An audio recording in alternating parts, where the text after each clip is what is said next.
nervous. The planet is changing faster than we have expected. We are, despite years of raising the alarm, now seeing that the planet is actually in a situation where we underestimated risks. Abrupt changes are occurring in a way that is way beyond the realistic expectations in science. 15 years back, I introduced the planetary boundary framework, the scientific framework with the 9 Earth system processes that determines the stability, the resilience, and the life support on planet Earth. 10 years back, the world signed the Paris Climate Agreement. Almost 5 years back, we entered the decisive decade where our choices will determine the future for all generations on planet Earth. Where are we on this journey halfway into this decade? I will give you a scientific state of the planet report, the most objective assessment that science can give today. And it starts here. We've reached 1.2 degrees Celsius of global mean surface temperature rise, the warmest temperature on Earth over the past 100,000 years. We have just scratched on 1.5 degrees Celsius as an annual mean in 2023. But what worries us most is this. We are starting to see an acceleration of warming over the past 50 years, 0.18 degrees Celsius per decade from 1970 to 2010. But then from 2014 onwards, it abruptly jumps up to 0.26 per decade. And if we follow this path, we will crash through 2 degrees Celsius within 20 years and hit 3 degrees Celsius by the year 2100, a disastrous outcome caused by us humans. But it's not only carbon dioxide. Any parameter that matters for human well-being and our economies look the same. Here you have it, linear change up until the 1950s. We go into the great acceleration, and this is what we're seeing across overconsumption of fresh water, the 6th mass extinction of species, over-eutrophying our freshwater systems with nitrogen and phosphorus, all of it undermining the stability of the planet. As if this was not enough, we are seeing that this is now causing impacts across the entire economy. We're seeing bigger and bigger invoices being sent by the Earth system onto societies across the entire world in droughts, floods, heat waves, disease patterns, human-reinforced storms, scientifically attributed to human-caused climate change. 40 degrees Celsius of life-threatening heat across all continents occurring in 2023. 52 degrees Celsius hitting the over 1,000 who lost their lives at the Hajj pilgrimage in June in Mecca. 3 times higher climate change risks now attributed to our cause of climate change. 2023 up to 12,000 deaths, $200 billion of cost, just in the US up to $100 billion. This is seriously causing economic costs. We have scientifically in the past shown that this could cost a few percent of global GDP of the climate impacts caused by us. I can tell you that the latest scientific assessment is what you see on the screen here. An 18% loss of GDP by 2050 if we now follow the current path. This is equivalent to $38 trillion of loss per year in 2050. It's starting to hurt, both in human social costs and in economic costs. And this is happening at 1.2 degrees Celsius of global mean surface temperature rise, and we're following a pathway that takes us to 2.7 degrees Celsius in only 70 years. And we've had a 10,000-year period where our civilizations have developed, where we've had an enormous privilege of a planet at 14 degrees Celsius plus minus 0.5 degrees Celsius. That's the Holocene since we left the last ice age. And if you look 3 million years back, we never exceeded 2 degrees Celsius. That's the warmest temperature on Earth during the entire Quaternary. The coldest point, minus 5 degrees Celsius, ice age. I call this the corridor of life. Is it surprising that we scientists are getting really, really nervous? But it's more. It's so much more than this. The first issue is buffering capacity. The second is the risk of crossing tipping points. And both are moving in the wrong direction. Buffering capacity is the Earth system's ability to dampen shocks and stress. Like, for example, soaking up greenhouse gases in intact nature on land and in the ocean. And so far, Mother Earth has been so forgiving. Here we have the evidence. What you see here is the hockey stick of fossil fuel burning in red and deforestation in yellow. Is it this tremendous climate forcing that has caused the 1.2 degrees Celsius climate crisis so far? The answer is no. 53% of the carbon dioxide from fossil fuel burning and land system change have been soaked up by intact nature on land and in the ocean. It's the blue sliver you see here which remains in the atmosphere, causing the climate crisis so far. The problem is we have more and more scientific evidence of cracks in this system. Let's start on land. Land absorbs 31% of the carbon dioxide from our greenhouse gas emissions. We have more and more scientific evidence across so much research that the boreal forest in Canada or the temperate mixed forest in Germany and Russia are starting to lose their carbon uptake capacity. Did you know that the latest science shows that the part of the Amazon rainforest, planet Earth's richest biome on terrestrial land, has already tipped over and is no longer a carbon sink? It is today a carbon source. It's no longer helping us. But as if that was not enough, what really worries us today is the ocean. The ocean absorbs 90% of the heat caused by human-induced climate change. This is well understood, but what really worries us is what you see here. This is the latest data on sea surface temperature across the ocean. What you see here is from 1980 until today, how gradually the ocean surface just gets warmer and warmer. It's actually warming all the way down to 2,000 meters depth. This is well understood in science. It's a deep concern. It's well represented in the climate models. We understand it. Then suddenly in 2023, something happens.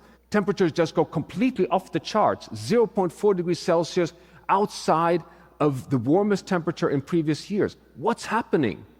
We admittedly must be honest here, we do not know. El Niño is certainly partly to blame, but cannot explain it all.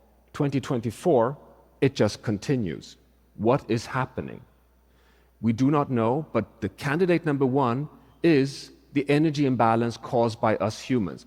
In 1 year alone, the heat equivalent to 300 times global electricity use is absorbed in the Earth system. Is it what we see on the screen here, an ocean that is starting to lose resilience?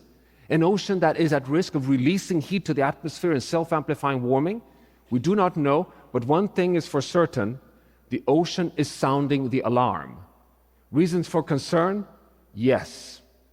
We are now at a point where we are forced to ask the following question. Are we at risk of pushing the planet out of the basin of attraction, the stability of the planet where we've been since we left the last ice age, the extraordinarily stable Holocene state? And if we pushed ourselves outside, drifting away unstoppably towards a hothouse Earth where we get self-amplified warming and losing life support on Earth. What could take us there? Well, we know it. It is if we cross tipping points. Big systems like the Greenland ice sheet, the overturning of heat in the North Atlantic, the coral reef systems, the Amazon rainforest, are tipping element systems. Push them too far and they will flip over from a desired state that helps us to a state that will self-amplify in the wrong direction, going from cooling and dampening to self-amplifying and warming. A rainforest tips over to a savanna state. Now, we have now mapped the 16 tipping element systems which are now scientifically cataloged that regulate the climate system. These 16, and you see the 5 in the ground zero on planet Earth in the Arctic, are connected via cascades through the ocean, particularly via the AMOC, the Atlantic overturning of heat in the ocean, all the way down to Antarctica. These are big biophysical systems that we all depend on, global commons for the stability of the planet. The question is, at what temperatures are they at risk of tipping from helping us to becoming self-amplifying foes? Well, for the first time, we have an attempt to answer that question.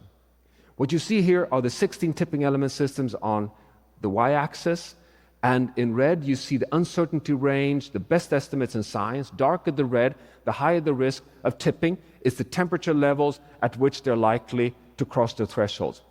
The average temperature at which they are likely to tip is the yellow circle lines you see here. What this tells us is the following. 5 of these 16 are likely to cross their tipping points already at 1.5 degrees Celsius. The Greenland ice sheet, the West Antarctic ice sheet, abrupt thawing of permafrost, losing all tropical coral reef systems, and collapse of the Barents Sea ice. Just the two ice sheets hold 10-meter sea level rise, which would be unstoppable on the long term. Now, sure, there's scientific uncertainty here, as you see from these graphs, but there's one red thread in science for humanity, in the scientific message, and it's this: the more we understand of the Earth system, the higher is the risk. And here is the proof. This is 5 IPCC assessments, the Intergovernmental Panel on Climate Change, 30 years of scientific advancements. Here again you see risk assessment, darker the red, higher the likelihood of causing irreversible change in the climate system.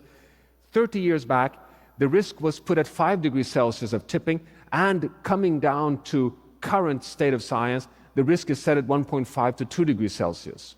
We are in the midst of a danger zone today. But it can be even worse than that. Let's go to the Amazon basin. Again, the richest terrestrial ecosystem on land. Climate science estimates the risk of the Amazon rainforest tipping over irreversibly to a savanna at 3 to 5 degrees of global mean surface temperature rise. A really high temperature, unlikely even to be met over the next 70 years. But if we lose forest cover, the risk is that the system can tip already at 1.5 to 2 degrees Celsius if we lose more than 20 to 25% of forest cover. So that's a very dangerous combination. Where are we today? We are at 1.2 degrees Celsius global mean surface temperature rise and 17% of deforestation. We are very close to a tipping point in the Amazon rainforest. Very close. What shall we do to avoid these unmanageable outcomes? Well, the IPCC is clear on the pathway. To stay under 1.5 degrees Celsius, to avoid crossing tipping points, we need to operate, to navigate within the global carbon budget that gives us a chance of holding 1.5. What remains for us is only 200 billion tons of carbon dioxide that we can continue emitting to have a 50% chance of holding 1.5. We emit today 40 billion tons of carbon dioxide per year, giving us 5 years at current rate of emission before we've consumed the budget. We are seriously running out of time. And the pathway for a safe landing is also well studied and understood. You have it here. Bend the curve of emissions immediately and follow a path where we reduce emissions by at least 7% per year for a safe landing and a net zero world economy by 2050. But it's more than that. We also know that even if we succeed with this, we have already loaded the atmosphere with so much greenhouse gases, with so much climate forcing, that we inevitably face a period of overshoot. We must now be prepared for a very likely breaching of the 1.5 degrees Celsius planetary boundary on climate somewhere between 2030 and 2035, in 5 to 10 years' time, and then have at best a 30, 40-year period of overshoot before we can come back to 1.5 by the end of this century. We would exceed with 0.1 to 0.3 degrees Celsius the 1.5 limit, meaning up to 1.8 degrees Celsius. What does this tell us? Well, I can tell you there are 2 main messages. Message 1, buckle up. We know for certain, 100% certainty, that this means more droughts, more floods, more heat waves, more human-reinforced storms, more disease during one generation's time. 2023, the warmest year on record, will be looked back upon as a mild year. Message 2, why would the planet come back to 1.5 after overshoot? Well, the answer is very simple. The health of the planet must be kept intact. We must continue having a planet that can absorb 50% of the carbon dioxide. We must have a planet that crosses no tipping points. We must have a planet that remains healthy and keeping heat intact in the ocean. That is why we need planetary boundaries. The planetary boundary framework that defines the 9 Earth system processes that regulates the stability and resilience of the entire planet. Climate, biodiversity, nitrogen, phosphorus, land, fresh water, air pollutants, and chemicals. That is the challenge. To summarize that, there is no 1.5 degrees Celsius delivery on the Paris Agreement by only phasing out fossil fuels. We also need to come back into the safe operating space of the nature-based biodiversity, all the planetary boundaries of nature. This means that science is clear. The window is rapidly closing. But there is still some light in the window. We actually have evidence that we've reached a pivotal point, not only in terms of risk, but also in terms of opportunity to transform the world towards a safe and just future for humanity. Linear change is no longer an option. The only option is exponential change. We know that the only currency that matters is speed and scale. We also need to become stewards of the entire planet. We need to now recognize from local to global level that we're all so intertwined that we must govern the entire planet. I know that is very daunting, but what choice do we have when on the line is the future of our children on planet Earth? And we have the solutions. We know that solving the planet crisis is not utopia. It's not fantasy. We have the solutions for a secure, stable future for humanity. What are those transformations? Well, we know them. It's a rapid transition away from fossil fuels. It is a transition towards circular business models. It is transitioning towards healthy diets from sustainable food systems. And it's not only halting loss of nature, it's also scaling the regeneration and restoration of marine systems, soils, forests, and wetlands. We have solutions for all of these. Just take green energy, which today is cheaper than fossil fuel-based energy. It's our choice that we're facing today.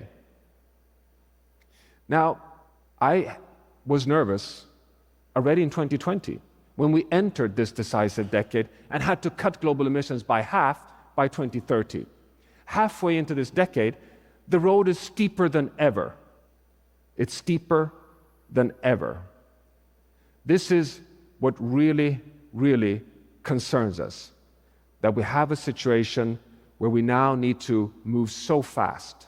And I've been standing on stages like this so many times, sharing the dire scientific diagnostic. But still, I just told you that I do conclude that there is still some window open. There is a light in the tunnel. And you may ask, what is it that makes me able to continue to be a realistic optimist in this situation? The most dire situation, I must admit, in my whole professional life. Well, actually, I promise this is an honest statement. There are so many positive items as well. The most important one in my mind is that we have ample evidence that citizens across the world, a majority of them, care about nature and climate. They trust climate science, they're concerned about climate change, and they want solutions.